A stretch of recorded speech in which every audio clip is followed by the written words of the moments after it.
पहचान छुपाकर सनातन धर्म से छल करने वालों के खिलाफ साधु संतों ने मोर्चा खोल दिया है। महाकुंभ में लाखों करोड़ों श्रद्धालु संगम में स्नान करने के लिए पहुंचते हैं। ऐसे में सभी की पहचान कर पाना मुश्किल है। लिहाजा संतों ने यह फैसला किया है कि स्नान करने के लिए आए लोगों को आईडी कार्ड दिए जाएं और जो स्नान करने आएंगे उन्हें अपनी पहचान बतानी होगी।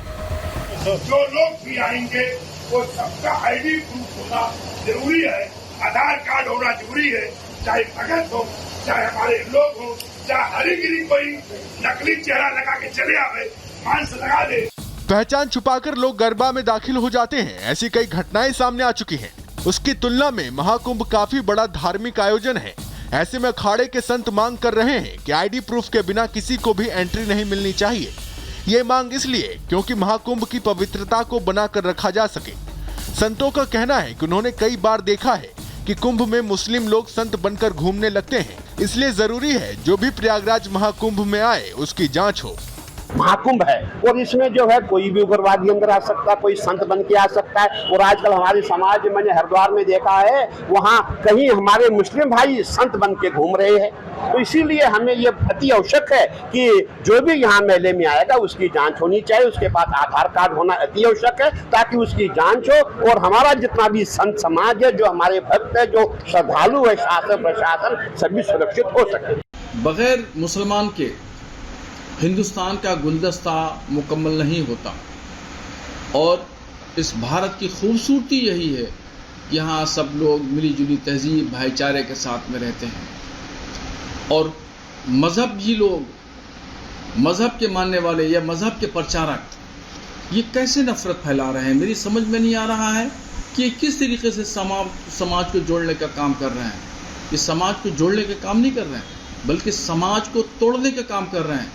संत समाज के इस बयान के बाद मौलाना मौलवियों का गुस्सा भी फूट पड़ा है और इस फैसले को शर्मनाक बता रहे हैं। साथ ही एक बार फिर गंगा जमुनी तहजीब का राग अलाप रहे हैं और कह रहे हैं कि इस फैसले के जरिए देश को तोड़ने का काम किया जा रहा है। साधु संत नहीं चाहते कि महाकुंभ किसी भी तरह से अपवित्र हो।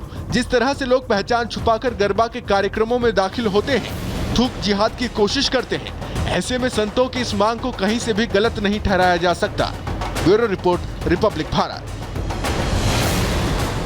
तो अब साधु संतों के इस फैसले के बाद देश भर में अलग अलग जगहों से क्या कुछ प्रतिक्रियाएं आ रही हैं वो आपको सुनवाते हैं। रिपब्लिक भारत की टीम ग्राउंड जीरो पर पहुंची, लोगों से बातचीत की है, सुनिए जरा। योगी जी ने कहा है कि अब महाकुंभ में मुसलमानों की नो एंट्री है और जो भी लोग पहुंचेंगे अपना आधार कार्ड लेकर के पहुंचे। ये हमारे मुख्यमंत्री श्री योगी आदित्यनाथ जी ने बिल्कुल सही कहा है। इसलिए कि अगर हम मक्का जाते हैं तो मक्का में हमारी बिल्कुल नो एंट्री है। वहाँ एक भी हिंदू नहीं जा सकता है, केवल मुस्लिमों का ही दर्शन तीर्थ है। उसी तरह से हम लोगों का भी भारत में होना चाहिए, चाहे हमारा कुंभ हो, चाहे हमारा हरिद्वार का जो भी हो। यह तो बहुत ही अचूक विषय है और जितने भी सनातनी हैं अपने आधार कार्ड को ले जाएंगे ताकि उसमें जो है माइनॉरिटी के लोग ना आए। मैं इस बयान को बहुत अच्छे ले रहा हूँ, सार्थक रूप से बड़े विस्तार स्थिति को देखते हुए भविष्य जो कि सुरक्षित हमारा नहीं है और हमारे जो है कह लीजिए सनातन धर्म को भ्रष्ट करने के लिए तमाम आतताई या आतंकवादी कह लीजिए या और संगठन, मुस्लिम संगठन इसमें लगा हुआ है। और कह लीजिए भोजन में गलत चीज़ों को मिला करके देना, तमाम तरह के उर्नल मिला के देना, वो जानबूझ के ऐसा कोशिश कर रहे हैं कि ताकि हमारे हिंदू सनातन धर्मी जो है वो भ्रष्ट हो जाए, उनका पवित्रता, उनकी पूजा पाठ वो नष्ट हो जाए। इसी को ध्यान में रख करके योगी जी ने अच्छा किया है कि सबको आधार कार्ड, उससे हमारी भी पहचान हो जाएगी, सुरक्षा का भी इंतजाम हो जाएगा और गलत आदमी प्रवेश भी नहीं कर पाएंगे। सुरक्षा की दृष्टि से ये बहुत सही रहेगा, जहाँ की स्वच्छता और सुरक्षा दोनों ही विषय पर योगी जी ने बहुत ही सोच समझ के बयान दिया है और ये हमारा भी फर्ज बनता है। हम सभी से ये अपील करते हैं, निवेदन करते हैं, आधार कार्ड लेकर प्रयागराज में जाएं और उनका साथ दें और योगी जी के साथ हैं हम सदैव। और जैसा वो कहेंगे हिंदू राष्ट्र के लिए भी और स्वच्छता के लिए हम सदैव उनके साथ हैं। योगी जी हमारे बहुत निर्णय और बहुत कठोर शब्द लेते हैं, जो लेते हैं बहुत अच्छा लेते हैं। हम उनसे बहुत खुश हैं। आगे चल के उन्हें हम प्रधानमंत्री के रूप में देखना चाहते हैं। और हमारा हिंदुत्व जो है उन्हीं के भरोसे टिका है और किसी के भरोसे नहीं टिका है, क्योंकि हिंदुत्व का साथ देने वाला हमारे वही हैं और कोई नहीं है हम सबके बीच में। फैसला उन्होंने लिया है कि अब मुसलमानों की महाकुंभ में एंट्री नहीं होगी, शाही स्नान नहीं इस्तेमाल करेंगे, राजसी स्नान कहेंगे। भाई हम कह रहे हैं कि परिचय पत्र की जहाँ जो आधार कार्ड की बात है, तो अपनी आइडेंटिफिकेशन छुपाने के लिए जो लोग छुपाते हैं, तो छुपाने से क्या मतलब है? एक आधार कार्ड तो वहाँ ज़रूरी होना चाहिए कि हम क्या है क्या है, नहीं तो सत्यता जाहिर होगी। इससे हम लोगों का जो धर्म भ्रष्ट होता है उससे तो हम लोग बचे रहेंगे। जो तमाम प्रकार के जो है अफवाहें फैल रही जो आ रही है सामने, उससे तो हम लोग बचत रहेंगे। आप कैसे देखते हैं? देखिए, पूज्य महाराज जी का जो निर्णय है वो सनातन हिंदू धर्म की सुरक्षा के लिए है, धर्म की रक्षा के लिए है और सभी के लिए है। जो कहा गया है कि शाही स्नान, तो शाही स्नान की जगह अगर राष्ट्रीय स्नान है, तो हम अगर भारतीय हैं, सनातनी हैं और भारत के निवासी हैं, तो राष्ट्रीय स्नान कहने में कोई दिक्कत नहीं है, बल्कि और उच्चस्थ पद उनको मिल रहा है राष्ट्रीय स्नान में। और अब बात करते हैं उत्तर प्रदेश के मुख्यमंत्री योगी आदित्यनाथ की। योगी आदित्यनाथ आज प्रयागराज पहुंचे और कुंभ की तैयारियों को लेकर के बातचीत की, यहाँ पे बैठक की गई उनकी ओर से। साथ ही ये निर्देश दिया गया कि कुंभ को लेकर के हर तैयारी 10 दिसंबर से पहले पूरा कर लिया जाए।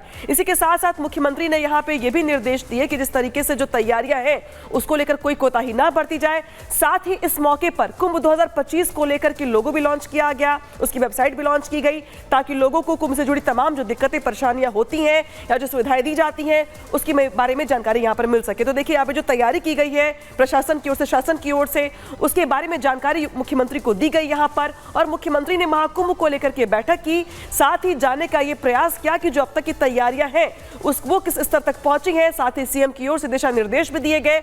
इसके अलावा इस मौके पर लोगो भी लॉन्च कर दिया गया ताकि लोग ये जान सके कि अब कुंभ को लेकर जो तस्वीर है या जो अब एक जो डेडलाइन है वो यहाँ पे खत्म हो रही है। इसी के साथ साथ अगर बात की जाए तो मुख्यमंत्री ने प्रयागराज के अलग अलग इलाकों में जाकर के जायजा भी लिया, दौरा भी किया, और क्या कुछ कहा गया वहां पे सुनाते हैं आपको, दिखाते ग्राउंड रिपोर्ट। 2025 की तैयारियों को लेकर के मुख्यमंत्री योगी आदित्यनाथ प्रयागराज मेला प्राधिकरण के इस ऑफिस में आ चुके हैं। यहाँ पर आप देख सकते हैं कि मुख्यमंत्री योगी आदित्यनाथ मीटिंग के लिए आ चुके हैं और आज दिव्य भव्य कुंभ 2025 का लोगो भी लॉन्च करेंगे मुख्यमंत्री योगी आदित्यनाथ। आप देख सकते हैं कि मुख्यमंत्री योगी आदित्यनाथ का जो काफिला है वो पहुंच चुका है, मुख्यमंत्री सभागार में पहुंच चुके हैं, जहां पर आज लोगों की लॉन्चिंग होगी। धरती का ये सबसे बड़ा ये धार्मिक आयोजन होने जा रहा है, जहां पर लगभग 40 करोड़ श्रद्धालु